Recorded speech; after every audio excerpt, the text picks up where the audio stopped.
বিসমিল্লাহির রহমানির রহিম। এই শীতে একটা জিনিস খুব মিস করেছিলাম, সেটা হচ্ছে যে খেজুরের রস।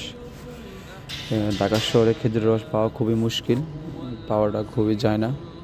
গ্রাম অঞ্চল হলে হয়তো বাবাকে বললে হয়তো বাবা ম্যানেজ করে দিত, কিন্তু ঢাকা শহরে অনেক খুঁজেছিলাম কিন্তু খুঁজে পাই নাই।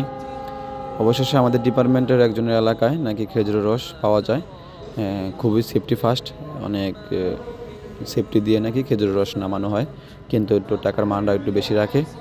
তারপর আমি গতকাল বললাম যে নিয়ে আসতে, তো আজকে নিয়ে আসলো। তো নিয়ে আসার পরে ভাবলাম যে একা খাওয়ার থেকে সবাই মিলে খাইলে, অল্প একটু খাইলেও কিন্তু সবাই মিলে খাইলে একটা আনন্দ। এই জন্য সবাই মিলে খেজুর রসটা খাইলাম, খুবই মজা পাচ্ছিলাম। বছরে একটা জিনিস খেজুরের রস, শীতে কিন্তু খাইতে খুব ভয় লাগে, এই রোগ ওই রোগ বাদুড়ের জ্বালা যন্ত্রণায়। তারপরও খাইলাম। সবাই মিলে খাইলে একটা আনন্দ অন্যরকম।